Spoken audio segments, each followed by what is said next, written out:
Assalamu alaikum. I am Aruj Maqsood and you are welcome in Aruj Maqsood channel. Today our topic is Z-test.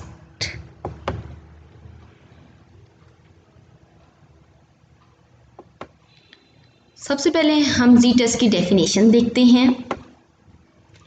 Z-test एक statistical procedure है use to test an alternative hypothesis against a null hypothesis, जो कि alternative hypothesis और null hypothesis को test करने के लिए use होता है।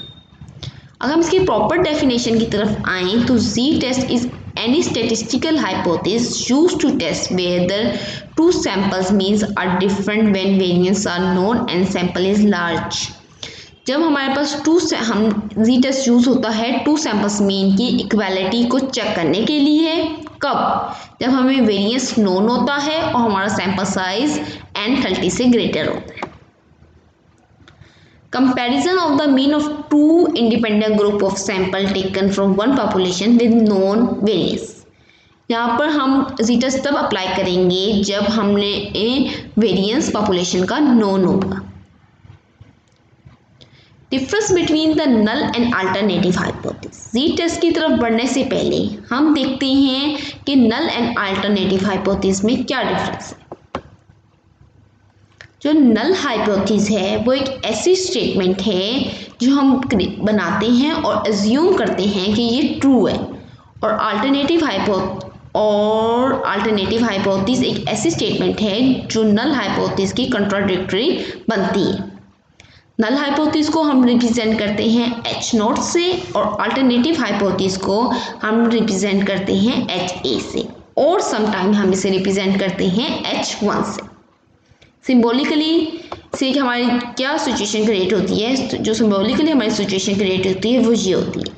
अगर हमारे पास H0 इक्वल है H का साइन है तो हमारे पास जो अल्टरनेटिव हाइपोथेसिस आएगा वो क्या क्या आ सकते हैं, not equal to, greater than and less then.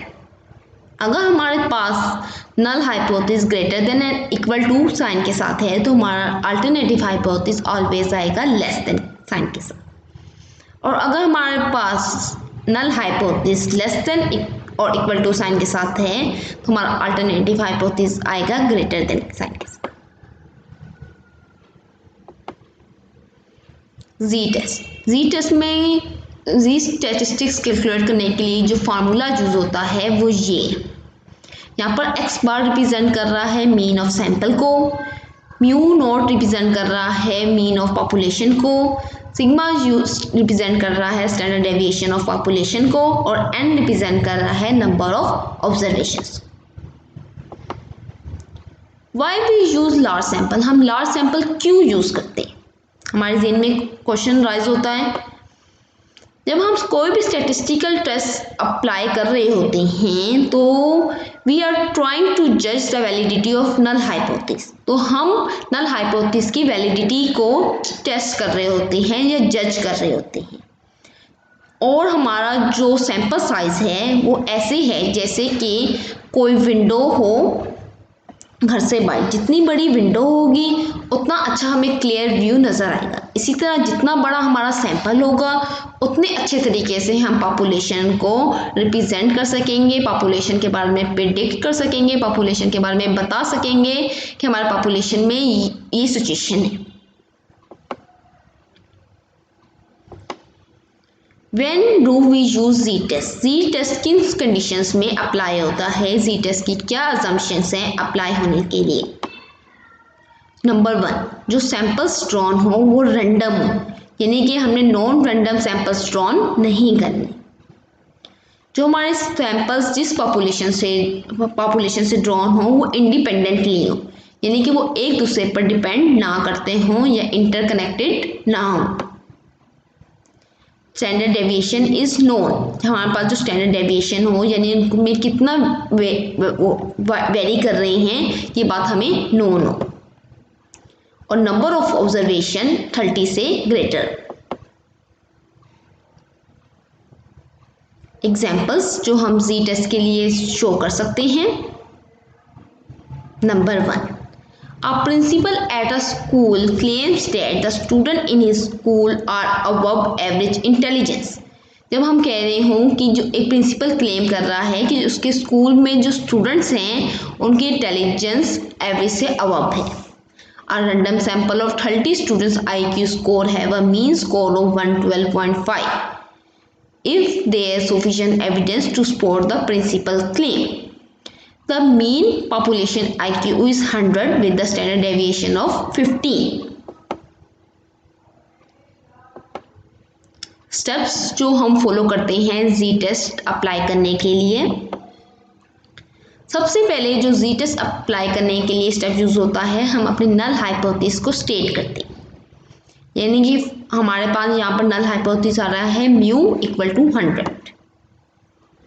Step 2 हम अल्टरनेटिव हाइपोथेसिस को स्टेट करते हैं. यहाँ पर हमारा अल्टरनेटिव हाइपोथेसिस बन रहा है mu greater than 100. Third step है हम अपने जो प्रॉब्लम को एक विजुअलाइज फॉर्म देते हैं. हमारे पास ये हमारे जो टेस्ट की जो विजुअलाइज फॉर्म बनी है और हमारा एक्स बार कहाँ पर आ रहा है कैलकुलेट हुआ है वो है 112.5. स्टेप 4 में हम क्या करते हैं, स्टेट द अल्फा लेवल. अगर हमें अल्फा लेवल नहीं दिया होता तो हम 0.05 कंसीडर कर लेते हैं. और जो हमारा 0.05 पर अल्फा की जो जी स्कोर निकलती है वो है 1.645. स्टेप 5 में हम क्या करते हैं, find the Z using this formula. हम जी कैलकुलेट करते हैं अपनी फार्मूला में वैल्यूज पुट करके. हमारे पास यहाँ पर आया है जी 4.56 और हमारे पास जो क्रिटिकल वैल्यू है जी स्कोर की वो है 1.645. अगर हमारे पास जी की वैल्यू क्रिटिकल वैल्यू से बड़ी आ जाए तो हम अपने नल हाइपोथेसिस को रिजेक्ट कर देते हैं. क्योंकि वो क्रिटिकल रीजन में फॉल हो रहा होता है, हमारा जो नल हाइपोथेसिस है वो रिजेक्ट हो गया है और हम क्लेम कर सकते हैं और प्रिंसिपल क्लेम कर सकता है का क्लेम ठीक है.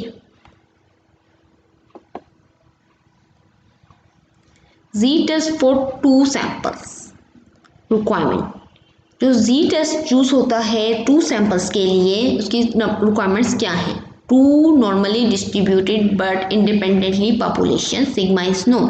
उसके लिए जो हम फार्मूला यूज करते हैं वो ये है, जहाँ पर x1 एंड x2 रिप्रेजेंट कर रहा है मीन ऑफ 2 सैंपल्स को, μ1 एंड माइनस μ2 रिप्रेजेंट कर रहा है is the hypothesis difference between the population mean, and sigma 1 and sigma 2 are the standard deviation of the 2 population, and n1 and n2 are the size of 2 samples.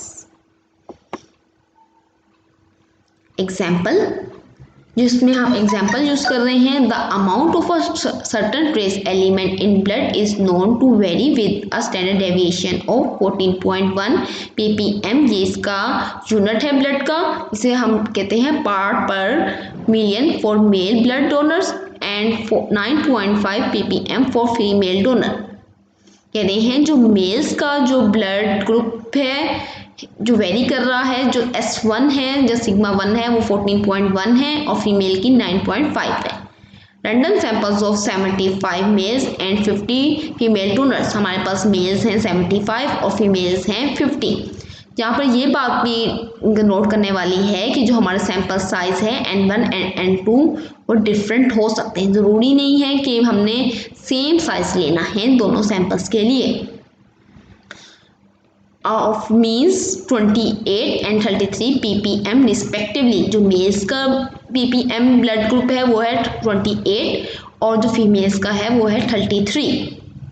अब हमने difference देखना है कि क्या दोनों मेल्स एंड फीमेल्स का जो ppm है वो सेम है या नहीं.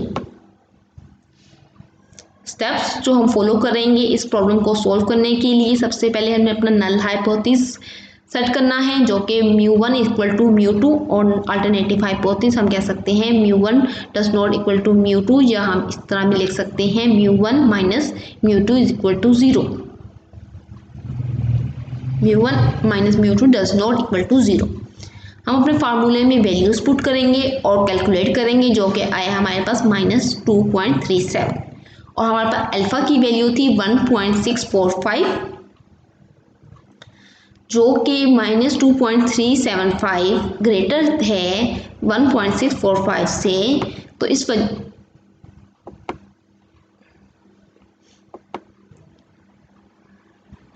जो हमारे पास 1.34375 है वो ग्रेटर देन है अल्फ़ा की वैल्यू से, तो हम हमारा जो नल हाइपोथेसिस है वो रिजेक्ट हो जाएगा। हम कहेंगे कि हमारा नल हाइपोथेसिस रिजेक्ट हो गया है एट 5% लेवल ऑफ सिग्निफिकेंस पर। Thank you. आई होप कि आपको ये लेक्चर हेल्पफुल साबित होगा। हम मिलेंगे अपने नेक्स्ट वीडियो में, तब तक के लिए अल्लाह हाफिज़।